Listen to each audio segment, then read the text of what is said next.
The Los Angeles Rams heading up to the Windy City of Chicago. Rams 1-2, Bears 1-2, Soldier Field. This might be the final time the Los Angeles Rams ever play at Soldier Field. We'll see what kind of happens with scheduling and all that stuff. But as far as regular rotations go, the Rams actually wouldn't, as far as the timing goes for a new stadium for Chicago. So this really could be the last time. We could potentially see a same place finisher situation where the Rams play the at NFC North opponent and then it happens to be Chicago. But honestly, chances not great on that, especially when you consider where these teams are sitting standings wise. So really could be looking at the final time that the Rams see Soldier Field. 10 a.m. kickoff time, which is really cool. Adam Amin, Mark Sanchez, and Christina Pink again on the call. So third week in a row that we get this grouping. 75% of our season has been called by Adam Amin, Mark Sanchez, and Christina Pink. They know this team pretty well now, I think. Rain early in the day, really early in the day, but high 60s for the game and a slight chance of rain late. It doesn't look like that will stick, but also, who knows? I'm looking at forecasts way ahead of time. A lot of things change.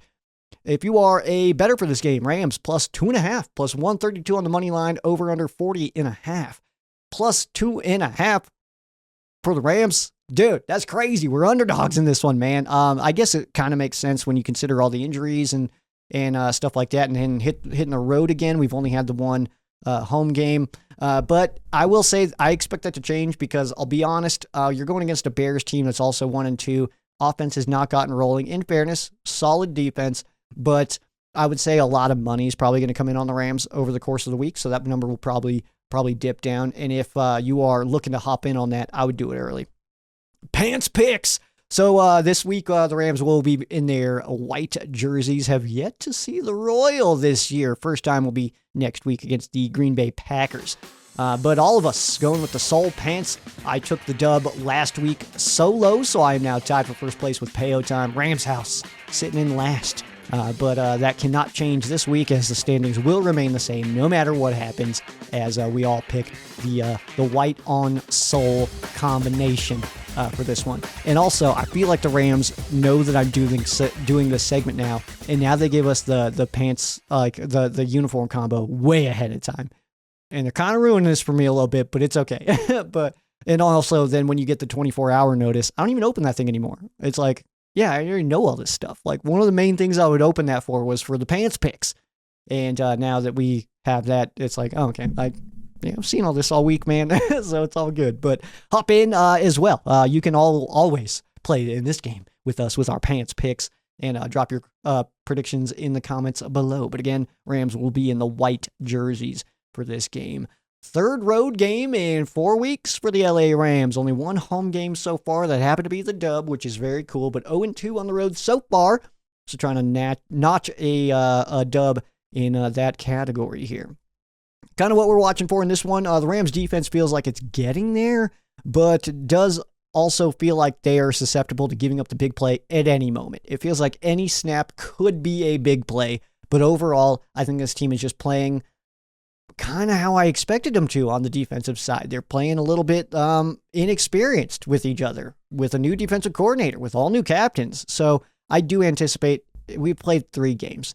We got to give it a few to let them kind of gel. And I mean a few as in like 8, 9, 10, 11 games. I'm not saying like 4, we're good now. Like, I'm saying like look for week 11 or 12 to really be when this defense really starts gelling as a whole. I do anticipate that the pass rush will start gelling before the entire unit, but and that's something that we kind of saw last year as well. But I do anticipate that later on in this year, we'll kind of be like, oh man, I can't believe we were ranked 32nd in the NFL going into week 4 on defense. That's crazy. So obviously we'll kind of, the averages are kind of getting skewed a little bit too by Arizona. So it's something to think about as well. The Bears offense, not gotten rolling yet. And this is a perfect time for us to get it together. I guess in theory, technically a pretty good opportunity for them to get it together and get rolling on the offensive side of the ball. But for us on our side, we're going against an offense that is susceptible, especially up front. This team can get after the pass or get after the quarterback on the pass rush. So something to watch for. And again, rookie quarterback Caleb Williams going into his 4th NFL game. we've got a chance to get creative here and put some pressure on Caleb Williams, which obviously is exactly what we want to do. Matchup in this one, let's take a peek at the Rams offense versus the Bears defense. The Rams offense 17th in the league, and the Bears defense a top 10 unit, sitting number 7. That is also where their ranking is against the pass. The Rams top 10 in throwing the football, as Matthew Stafford is he's the hero, man. He's the guy, as number 9 in the pass game. 29th in running the ball, up pretty good on our averages from last week, as now sitting at 78.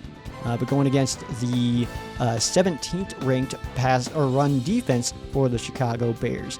19 points getting put up by the Rams, and 19 points given up by the Chicago Bears on average. So if the Rams score 19, all is normal in the world.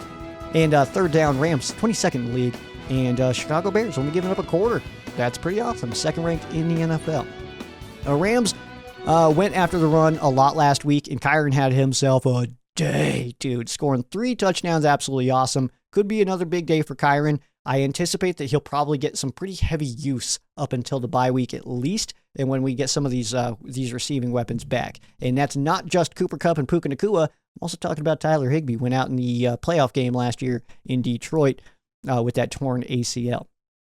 We haven't seen Blake yet like we expected. We've seen him here and there, stuff like that. But I'm also starting to think now that that really could be because we want to see him later in the year, maybe trying to keep his legs fresh so that in the instance that Kyren maybe is getting a little bit well used, we'll say, that we do have some fresh legs in a very talented running back in Blake Corum. So I would say at this point, unless we do see another injury in some kind of setting, that we'll probably see Blake a lot more later in the year, but he's also sitting at like RB3 right now because we're seeing Ronnie Rivers come in and not Blake. So that does tell us a little something. Maybe the coaches are trying to work with him a little bit about some stuff. Maybe it's pass blocking too.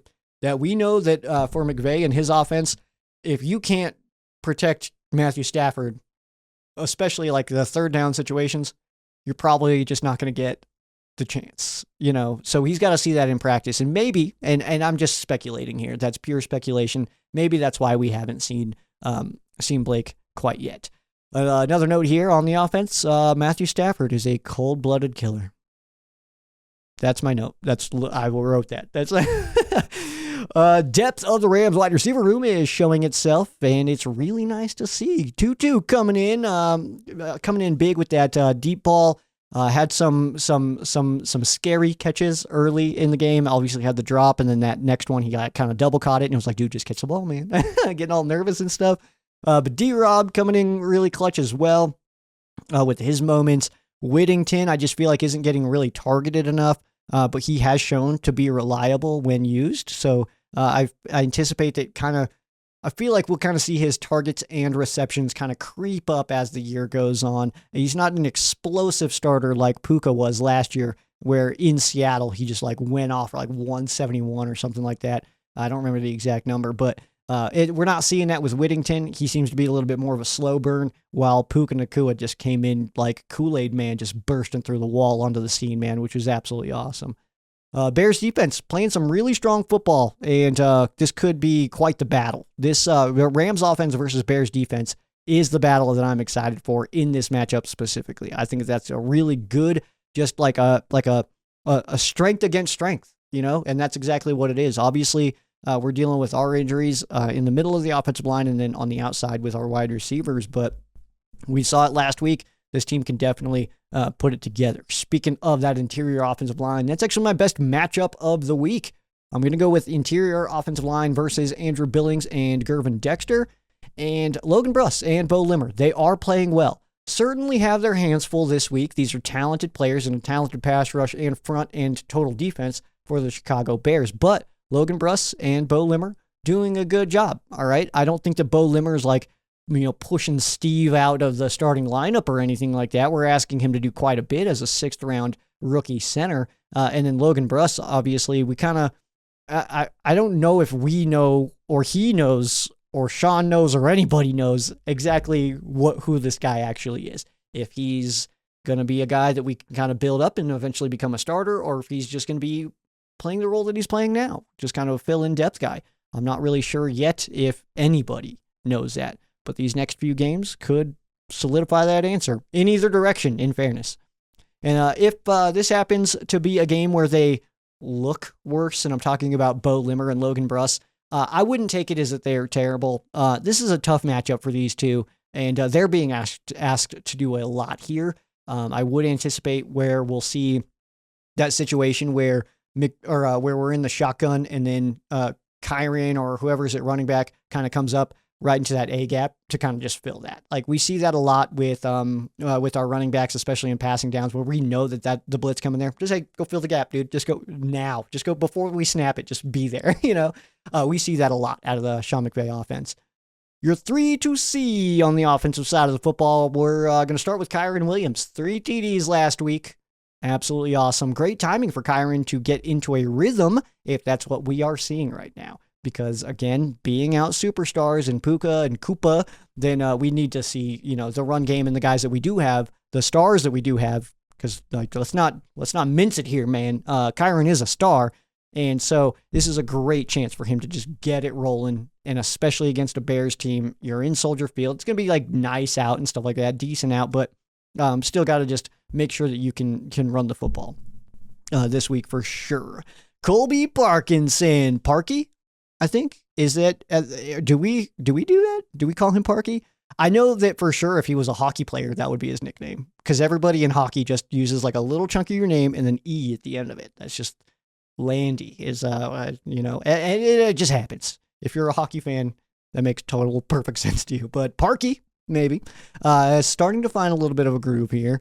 Don't forget though, that we still have Higgs coming back at some point, but Colby playing some good ball right now, especially in the run game. He and Hunter Long are killing it in run blocking, and I think a lot of that has to do with being in the room and on the offense of guys like Cooper Kupp and Puka Nacua, who are not afraid to get in there and get their hands dirty on some blocks and stuff. And we know that Tyler Higbee's that way as well. So if you want to be a receiving weapon on this team, you also gotta fill or create some space for your running backs as well, man. Because it's everybody helping everybody here.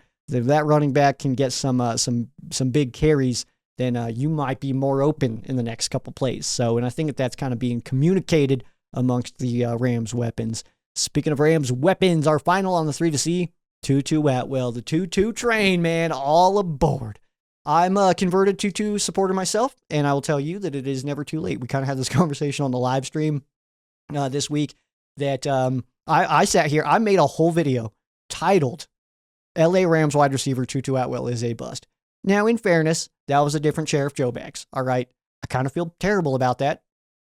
And whatever. All right. But now back here, I got his signed headshots in here. I got his jersey in my closet right now. And maybe that's an overcorrection. Maybe.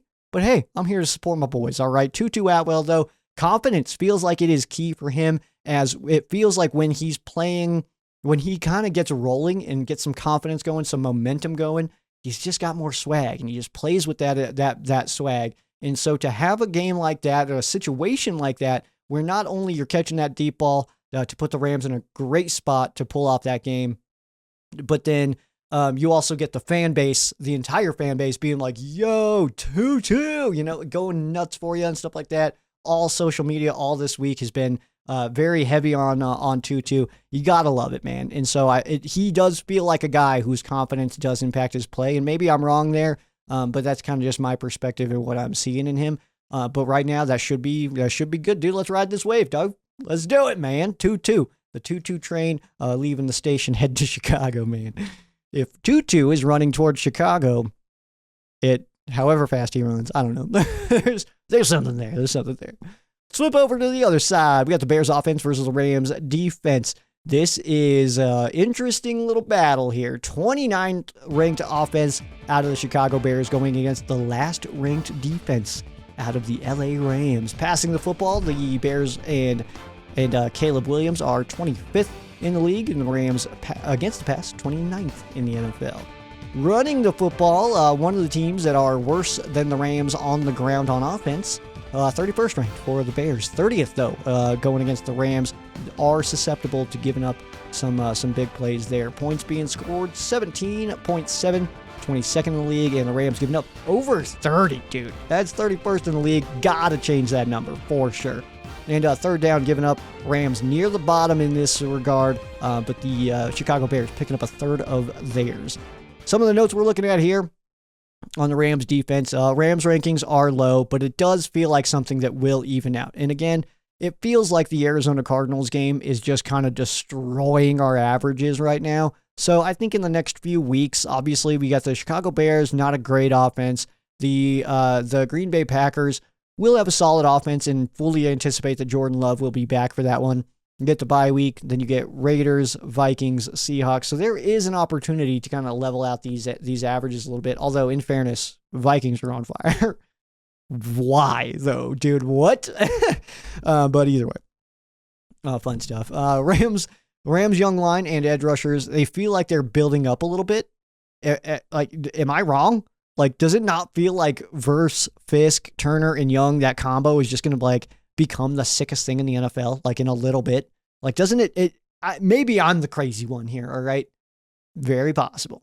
Wouldn't put it past me, all right? But it does kind of feel like there's some kind of energy building with these four, where it kind of feels like the league has got to be a little bit aware of this, right? Like, other teams probably are doing a lot of inside conversations. We're probably seeing some offensive line meeting rooms being like, yo, these guys are doing this, and then these guys are doing, like, we're doing some really good things right now in the pass rush. But it feels like it's turning that corner. And again, I will reiterate this.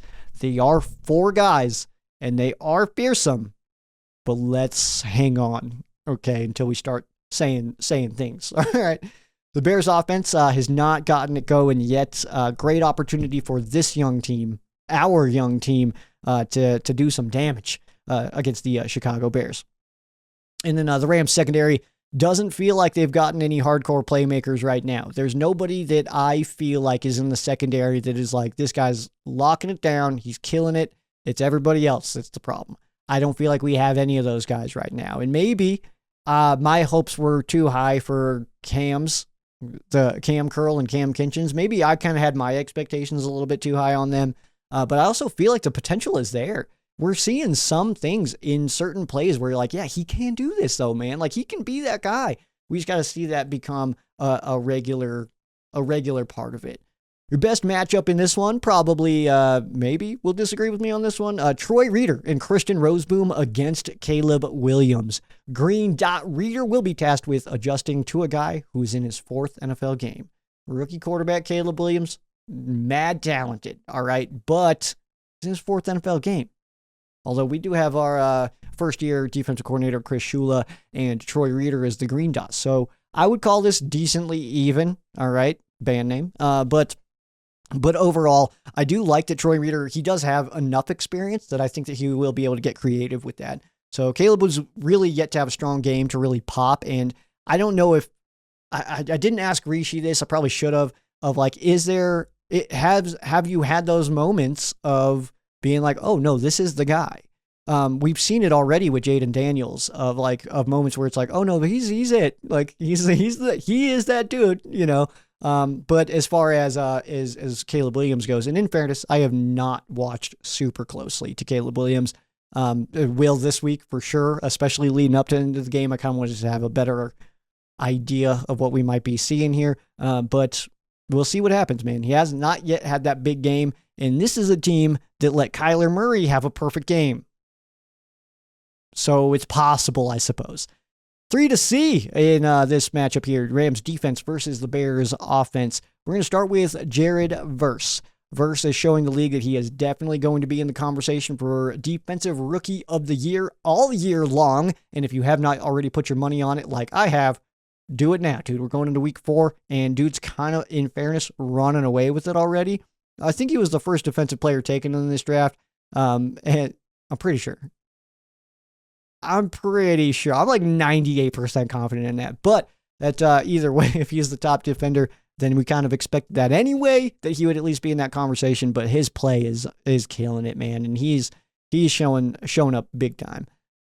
Could be a nice game, by the way, too, to start turning in those pressures into sacks. Gotta turn that. I've talked about that ad nauseum on this show plenty of times of like, you gotta turn your potential into production at some point. You can have all the potential in the world, but if it never turns into production, what's the point?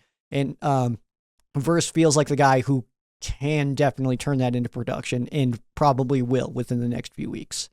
Kobe Durant. I'm really looking for Kobe Durant to be a bit of a spark here in the Rams secondary. All right. This guy's got energy. The land shark. He's absolutely awesome. But we haven't seen anybody again like that has just kind of shown out in the secondary. This is a great opportunity to do it. You can probably bait him into a few bad throws, right? You would think so. Being a rookie, obviously, first overall pick. He's NFL ready. He's good to go, but he still is getting used to this league. So I'm looking for Kobe to kind of do some stuff. Nobody's really popped, and Kobe's got the swag. All right, so I'm hoping that he's got one of those games where he kind of just turns it on a little bit more, and then because we also saw like the dropped pick back in week 1 is like ever since then it's been like. It's like, where's Kobe, man? Where's the Kobe we know and love, man? So hopefully this week we get that back. And then last, Byron Young. We are pumped for Verse, understandably. But Agent Zero is showing that he has definitely made the jump from year 1 to year 2 in a big way.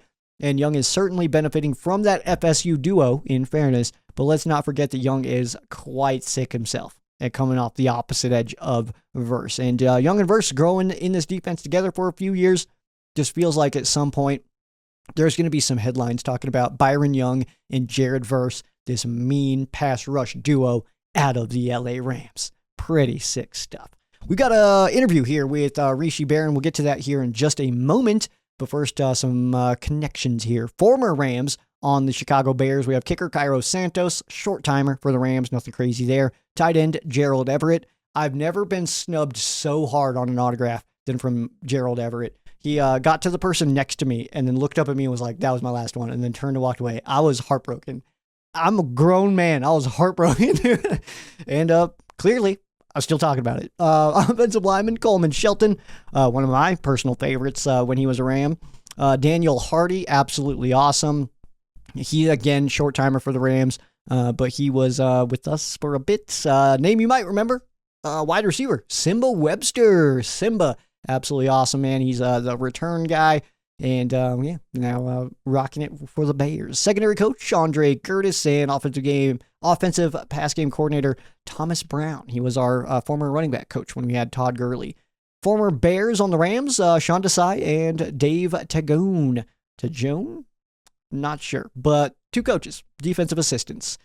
Some connections here as far as being on other NFL teams together. Demarcus Robinson played in Kansas City with Cairo Santos. Colby Parkinson played in Seattle with Gerald Everett.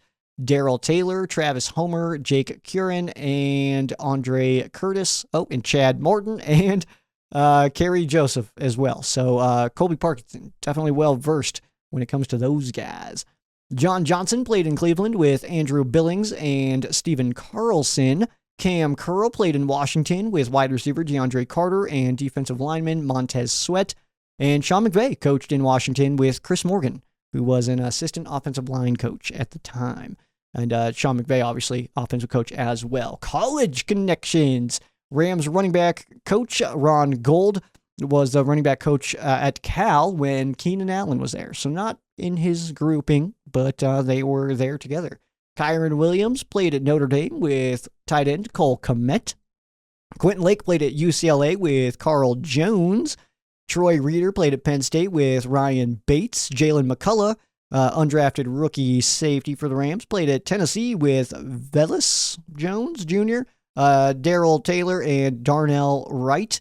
A.J. Jackson played at Iowa with punter Torrey Taylor. Probably not going to be meeting on the field for this one. Joe Noteboom played at TCU with Matt Pryor. Cam Kinchins played at Miami. Tyreek Stevenson. Tyler Johnson played in Minnesota with Terrell Smith. Jordan Whittington played at Texas with Roshan Johnson, who we will probably see a good chunk of, and also wide receiver Colin Johnson. A couple of Johnsons out there playing with Whittington in Texas. Puka Nacua played in Washington with defensive back Kyler Gordon, who we could also see a good chunk of, and Roma Dunze. Rob Havenstein played at Wisco with Chris Beatty, who was a wide receiver coach. Logan Bruss played at Wisco with linebacker TJ Edwards and linebacker Jack Sanborn. And Cooper Kupp played at Eastern Washington with Simba Webster, which honestly did not know that. All right. Should have known that. All right. Because Simba played for us. And we should have known that. I probably did. Actually, I probably just forgot that. And some milestones. Nothing too crazy as far as milestones go this week, as Matthew Stafford does need 223 passing yards to pass Eli Manning for 10th most in NFL history. He needs 7 completions to pass Norm Van Brocklin for 7th most in franchise history. Yes, he is already one of the best Rams coaches in league or in team history. And he did reach 10th in league history in completed passes. He passed Eli Manning for that this last week. Need 223 to reach that passing yards, passing Eli, who is up for Hall of Fame, and people still going to tell me that Matthew Stafford's not a Hall of Famer. Get that mess out of here, dude. And then Kyron Williams, if he can score 3 touchdowns this week like he did last week, he will pass Eric Dickerson for most touchdowns by a Ram in their first 15 starts. That would be wild, and I don't think he's going to be upset if he sits in second. That's just me. All right, we got an interview before we get into our fan quesos here as Rishi Barran. I've known Rishi now for probably, I want to say about 5-6 years. And as far as like my world goes of being in media, being in sports media, an absolute legend of knowledge, man. Absolutely. I love digging into this guy's brain. And even like in this interview, we talked for probably a good 20-30 minutes before it even started, just kind of chatting, catching up and stuff like that. Absolutely awesome. 10 years rocking it on TV. He's an instructor at Full Sail University, helped me become who I am today, and cannot thank him enough for that. And he is also a Chicago Bears fan. Got to go check out the Hall of Fame. He kind of talks about that as Devin Hester getting in this year. Absolutely awesome. But incredible knowledge coming from a Bears fan and incredible perspective from the opponent. And we've got Rishi Barran as we get ready for the Rams and Bears. We got a big old football game going on week 4 as the LA Rams getting the early kickoff window, something we all hate, as the 10 o'clock a.m. kickoff time in Chicago. And to talk about this game, I've got Rishi Barran with me. Rishi, how are you doing? I'm doing great, Joe. Thanks for having me on. It's always a pleasure to chat with you, talk Rams football, and in this case, talk Bears football. Yeah, I appreciate you taking some time, man. I see you got your jersey on. Who is that? It is Justin Fields, but it's going to get changed to Jalen Johnson because I got to get a new nameplate for it. But as you may imagine, I have my share of Bears quarterbacks gone. I don't know if I would say wrong, but gone to another team in my closet. So a little hesitant to buy the next jersey because of that. That's fair. You got a Cutler in there somewhere? I do not. I refuse to get Jake. Okay, fair enough. The two legit ones I have is Brian Urlacher and I've got Devin Hester in there. And I actually just went to Canton for the Hall of Fame ceremony and all that, and I got to see Devin. So it was the first time I'd worn that one in a long time, so it felt good. That's right. Yeah, I got to go to the Hall on my birthday in July. So my first visit out there was absolutely awesome. They had all the stuff up already. So like Hester's jersey and all that was already out in that front room and stuff. Awesome. Super, super cool. Glad you got to do that, man. That's really cool. Being able to see a superstar like Hester getting in as a kick returner to the Hall of Fame. That's some legendary stuff, man. I love that. Yeah, and a lot of his teammates from that time, and especially the special teamers, were there too. So it was really cool. Like, I don't know if you remember any of these guys, but like Johnny Knox, who was also a pretty good returner. He got injured early in his career, and Jason McKee, and Peanut Tillman, who could end up being a Hall of Famer. He's a finalist this year. He's not going to make it this year, but at some point he might be. He played a lot of special teams for him too. So it's cool to see Devin with all his special team guys, and Dave Taub, who's with the Chiefs now. He made sure he made an appearance too. So it was a special day for everybody. God, it's so cool. I absolutely love that. Well, going from the Hall of Famers from what we used to watch, and I wasn't going to say it, but that we had a Monday Night Football game years ago, Bears Rams. It was in St. Louis, and Hester took 2 to the house on And we barely lost that game, so I blame Hester specifically for that one. But yeah, we had a lot of games like that when he was on the team where he single-handedly won us the game. So it is what it is. But it was a fun time to watch. And at that game, I was actually on a cruise ship that day, so I didn't see it live. But I was like, checking on it, and I was like, he returned 2 kick. I think that was the first game he actually returned kickoffs because he was a punt returner before that, and they finally let him start to return kickoffs, and then he brought 2 back on you. So sorry about that. The frustration I had of just like, stop kicking it there. What are you yeah, right. Right. And in today's kickoff rule, he probably already had like 8. So I don't know. Probably. Yeah. So we do turn our attention, though, to week 4. The Rams coming in at 1-2. The Chicago Bears still looking for their first win. Could be happening this Sunday. We'll see what happens. Well, they have won, Joe. Don't take away their one win they have. They won their opener. Sorry. You're right. I just my Packers fan friend was he got in my head earlier, and he said some stuff about, he's like, oh, they haven't even won, and I even told him, I corrected him. So all right, yeah, you're absolutely. Well, I will say it didn't feel like a win most of the game. They were trailing most of it, and they won without scoring an offensive touchdown. So that's true, and it's a win, but it didn't feel like an overwhelming great day. So. Caleb Williams was bragging a lot, but he barely did much that game. I'm just saying, all right. But for this game, what are you expecting out of this game as far as like high flying? Are we expecting a defensive battle? Like, what on your side are you thinking we'll see on Sunday? Yeah, I mean, I think defensive battle is what I would expect the most. Obviously you have some key injuries offensively. So I mean, obviously it didn't stop you from beating the 49ers, but at the same time, defense has been our strength. Our defense has been outstanding all season long. All 3 games has played really well. A couple plays here and there, but I think before last game, they gave up 21 last game, but I think before that they had like 8 straight games they'd held opponents to 20 points or less. So our defense, our secondary is outstanding, and with you being down the receivers you are, that's a big deal. And on the other side of things, our offense hasn't seemed to get going so far this year. Big part of that has been up front. Not a lot of time for Caleb to throw the first 2 games. The last game, it was a little bit better, but they just can't seem to find an identity. And the thing that I think has been most surprising is they haven't been able to run the football. I think most people thought the Bears would be able to run the football and help support their young quarterback early in the season, but through 3 games, the run game's been non-existent. All right. Yeah. So we'll see, because the Rams with their young front are susceptible to giving up some big plays on the ground. But I think that over the season, we're going to see those guys start to gel a little bit more. And hopefully this is a game we see that kind of come together. But is there anybody on the offensive side of the Bears that you may think that from the opposing perspective that Rams fans would just not be giving enough credit to, somebody to keep our eyes on that we might not be thinking about? I'll tell you someone who flashed a little bit in limited time last week was their running back, Roschon Johnson, number 23, wearing the Hester number, right? He has looked the best out of the running backs so far, and he didn't really play the first 2 games.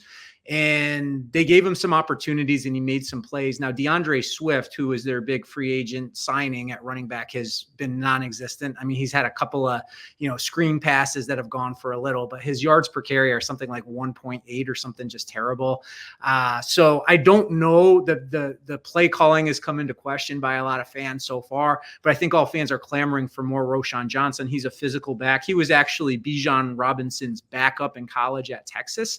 So he's a guy to keep an eye on because I think he's going to get more playing time. I don't know if he'll get, the lion's share of the carries, but he did show that he's capable of making some plays in the last game.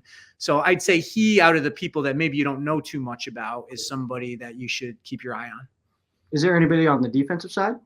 I mean, everybody, right? Our defense has been great. I'll tell you one, if you want one guy, Kyler Gordon. He's their nickel cornerback. He was their first draft pick, the first draft for our general manager, Ryan Poles. They didn't have a first round pick, so he went in the second round. And at the time, a lot of people were like, oh, come on, the Bears need a receiver for Justin Fields, and George Pickens was on the board. But they didn't go with him. They went with Gordon, and Gordon he blitzes a lot from the nickel spot. He's a really good tackler, as is our entire secondary. So he's good not only in the pass game, but the run game. And, our cornerbacks are really good. Jalen Johnson is a guy that most teams don't try to throw on much. Gordon's really good. So the guy that usually teams go try to make a play against is Tyreek Stevenson, who is the other outside corner. And he's kind of a big play guy too. So if you throw the ball up there, he could be in trouble. But I'd say Gordon is the guy to keep your eye on in our secondary, because he can make plays both in the run and the pass game. That corner blitzing will be something we'll definitely keep our eyes on then, because that the Rams are susceptible to that, and hopefully Stafford can wiggle his way away from that if that does end up happening. On the other side, though, I guess like from the Rams, on the Rams side, I know that the injuries kind of came in hot and heavy, right? But is there anybody on this Rams offense that kind of worries you in this game? Somebody that you feel like you have to contain if the Bears are going to win this game? Yeah, I mean, I think Williams is the guy, right? Because he's really your top name that's still left out there. And our run defense has been pretty good, but I think that's, I don't know, you can tell me more about it than I know, but on the path to victory, that if you guys are able to establish the run game, with a crafty quarterback like Matthew Stafford, guys like Tutu Atwell out there still he can throw to, with the depletions you have at receiver, I think that the key for us is stopping the run. If we can stop the run, then I feel a lot better about our pass defense. One thing that's been a surprise so far for us positively is the Bears have had a good pass rush. And I think that the two areas of concern going into the season were defensive line probably first and offensive line, because they're kind of unproven at one of the, inside defensive lineman positions. And they really didn't have a second edge rusher, but we've had between, Green, who we picked up from Seattle in a trade. He had 2 sacks the first game. And then with DeMarcus Walker, who was kind of our starting defensive end last year, but he was just kind of moves inside sometimes. And then a rookie named Austin Booker, who's really explosive. They've had a good pass rush. It's been one of the best in the league. So I think that pass defense, I feel a lot better. Honestly, I feel really good about the defense as a whole, but I think if we can stop your running game, that'll open up a much easier path to victory. Yeah, no, I mean, you kind of mentioned it. Good pass rush, and the Rams with the injuries up front as well. I mean, obviously getting guys back. A.J. Jackson now back at left tackle. But Jonah Jackson, the big offseason addition at left guard, he's down. So we've got Logan Bruss sitting in there. And then rookie Bo Limmer is actually doing a pretty decent job at center. So I like it. I mean, we're asking him to do a lot as a 6th-round rookie center. But yeah, that's a lot to ask. Yeah. Well, and another guy I'll point out for you is a guy named Jervon Dexter. He's basically our 3 technique, and he was a 2nd-round pick last year. Guy with all the traits. He's a former 5-star high school football player, and he's been really disruptive. And in the preseason, he was flash and he looked a lot better. He didn't really do too much last season, and he's been a problem for centers and guards this year. So he's somebody that if he can apply some interior pressure, might put some pressure on some of those linemen you're talking about. Yeah, absolutely. You kind of mentioned the Matthew Stafford and being, that guy that can kind of do it. We Rams fans feel a certain way about Matthew Stafford. We kind of hold him at this standard of just like we feel different about him. We've seen a lot of bad quarterbacks come through this team. So from just a different perspective, a fan who's not a Rams fan, where do you put Matthew Stafford in active quarterbacks as far as like maybe a ranking, or just like, I don't know if you have like a number or like maybe just a tier or something like that. Where do you place Matthew Stafford in today's NFL? I think he's still, close to top 10. Like, he might be a top 10 quarterback in the league still, because he just knows how to play the game. And, obviously we saw a lot of him when he was in Detroit. Honestly, we did have plenty of wins against him. So it wasn't, I don't know that we ever were like super fearful of Matthew Stafford, but part of that was because the team wasn't good. Right. So even when they had Calvin Johnson, like we had Peanut Tillman up against Calvin Johnson, and it was a pretty fair fight there. So I still think, I think there's a lot of quarterbacks in the league that are still kind of unproven right now, even guys who flashed and shown big plays. And with Matthew Stafford, you always know what you're going to get. He knows how to play the game. He knows with all those different side arm angle throws and all that. He's the kind of guy who I always know is going to show up for a game. I'm not expecting him to, like, conversely, talking about your former quarterback, Jared Goff, for whatever reason, whenever we play him, we know we're going to pick him off 4 times in the game because that's what usually happens. So I don't know that Stafford is a game changer at this point, but he's certainly a guy that, week in, week out is going to be consistently good. All right, fair enough. I feel like I can't name 10 quarterbacks better than Matthew Stafford. I agree with you. I'll be hard pressed to say 5, but I mean, there's some talent out there. So it's also, I try to keep my my royal and soul colored glasses here at bay a little bit when talking about my boy Stafford. But yeah, if he's not in the top 10, he's right there, right? He's got he's it. I mean, come on. Speaking of quarterbacks, though, your boys just brought in a new addition in Caleb Williams. We did. Highly touted, obviously, out of college. But the conversation was obviously, do you go Williams? Do you go Daniels? And Williams, not necessarily playing poorly. He's not ruining anything. But Daniels out in Washington, he's kind of lighting it up a little bit and turning some heads. Is there any kind of feeling in the Bears fandom? I know we're only 3 games in, so it's so hard to assess already, but is there anything it's like, oh, maybe we made the wrong call? Well, first of all, there was never a question for them. I think they knew immediately when they got the number 1 pick who they were going with. I think if they did have the number 1 pick the year before, and had he been coming out, I think they would have gone with him then potentially. I don't know. I mean, they still had an allegiance to Justin Fields, but it was one of those things where it was like, if the right guy is there, we'll take the right guy. So to answer your question, no. But what I will say is that Bears fans have kind of lost their mind a little bit. You mentioned it's a long season. You got to remember he's still a rookie quarterback with all the accolades and all the hype and everything coming in with him. And it's funny because I include myself in this group. I think we were all really excited about this year, but didn't want to say it. And we all were saying, all right, we're going to temper our expectations. We've been burned before. We're not going to get crazy and think we're going to be better than we are. And in spite of that, and everybody, most Bears fans, their predictions are somewhere between probably, 9-8 or 8-9 and 11 and how many games we play now? 11-6. Yeah. So I'd say the predictions have been pretty, standard. My prediction for the season is 10-7, which still seems, pretty realistic. We'll see this game will probably determine a lot of if that could happen or not. Yeah. But my point is that we kind of, once the game started, all of a sudden, even though we were trying to temper expectations, I think everybody kind of expected him to go out that first game and just rip it. And he didn't. And there were a number of reasons for that. He missed some throws. Again, the play calling has been called into question. But the biggest thing is he didn't really have a lot of time to throw. So back to your conversation about Jaden Daniels, I saw a bit of the game last night, and that guy had all kinds of time to throw, and credit him for the throws he made. But Caleb just hasn't had that so far. I actually got a stat for you because I wanted to look this up because I figured we might have this kind of conversation.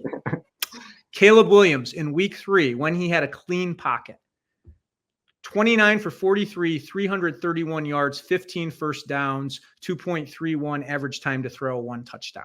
So when he's had time, he's been pretty good. Even in that second game against Houston, he was ripping it in the first half when he had a little bit of time to throw. I'll tell you, I don't know how much you guys blitz. I know you got like 4 sacks this year, and you've had some guys in and out, young guys up front playing. But if there ever was a game to be blitz heavy, this is the game, because that's what we've had problems with all year long, and that's what Houston did in week 2, which crushed them. So he's still learning how to play the blitz. The offensive line hasn't been great. When he's had time to throw, though, he's been good, and he started to hit some throws downfield last game. He's kind of doubled his passing yardage every game, from the first game to the second game and the second game to the third game. So where does that put him against the Rams? I don't know if I'd expect. He threw for 363 yards last week. I don't know if I'd expect that, because a lot of that was kind of late in the game. But I think we're going to see more of that side of him than what we saw the first 2 games if he has time to throw. Fair enough. And yeah, the Rams definitely mix it up pretty well as far as the pass rush goes. I don't know if you are staying up on these rookies that the Rams have, but Braden Fisk and Jared Verse are 1 and 2 great players so far. So their continuity coming over from college, you can already tell that it's there still. The way that they're able to stunt with each other and stuff, it's something exciting. They're getting close, but they're not getting home yet. And that's kind of what we're waiting on next. That's the next step. We're right there.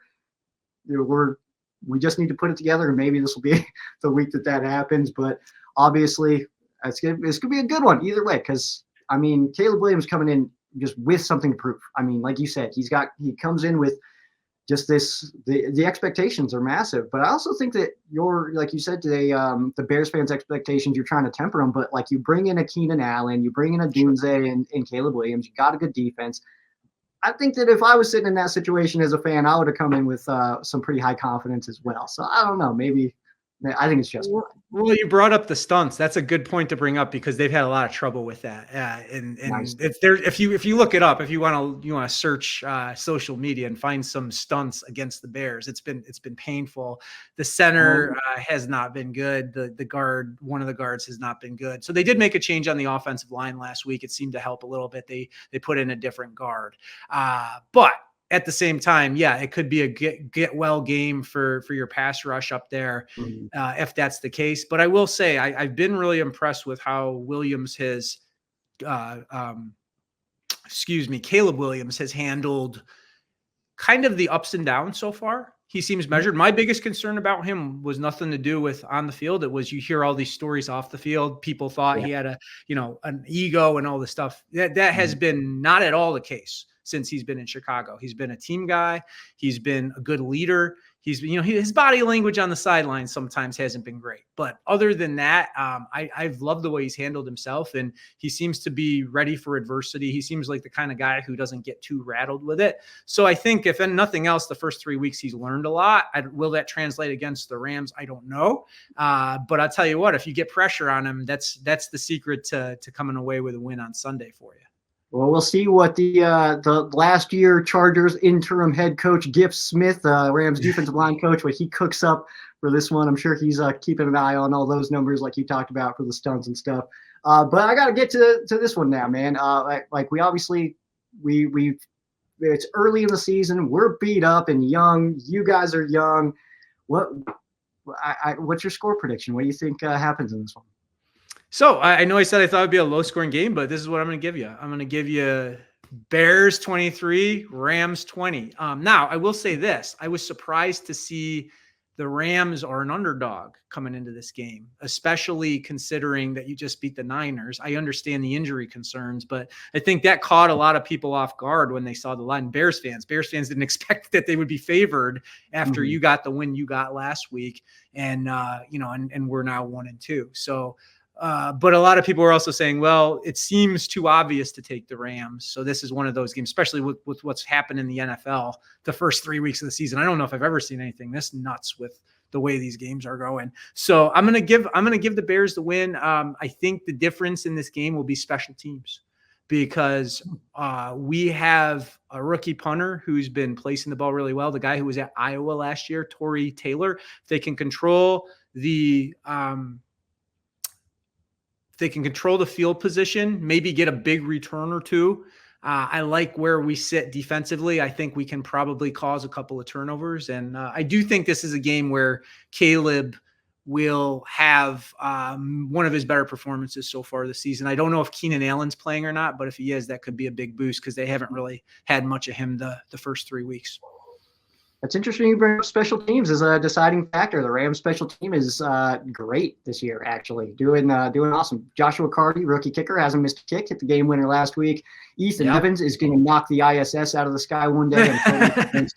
And then Xavier Smith, man, his first NFL touch was that punt return last week against the 49ers. His first NFL touch, and put the Rams in to win the game. So he's already been locked in. McVay already said he's the punt returner. That's it.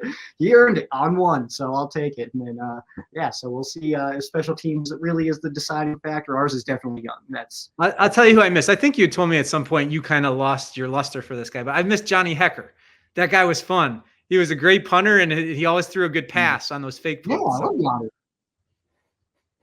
Yeah, we finally got a fake punt. The first fake punt we've done since Johnny left. We got it last week against the Niners, and it was a run, though. It wasn't a throw. Ethan Evans is not throwing the rock. Well, all right, you said 23-20. In my head, I've been sitting 23-17 with the Rams coming out on top. So we're kind of right in line there. It definitely feels like this could go either direction with the way that this early season is shaping up. But Obviously, we got a lot of football to go. So this game will not make or break either of our seasons, and that is at least something good that we can take going into week 5 after this one is done. Rishi, thank you so much for taking some time with me. Where can we follow you? Well, it's pretty simple. It's my name, Rishi Barran, RISHIBARRAN. That's my Twitter account, which is probably the best way, or X account, whatever you want to call it. Probably the best way to follow me. So perfect. All right. So thank you so much again, man, for taking some time. And yeah, we'll get into our fan quesos. That is coming up next on Ram Showcase.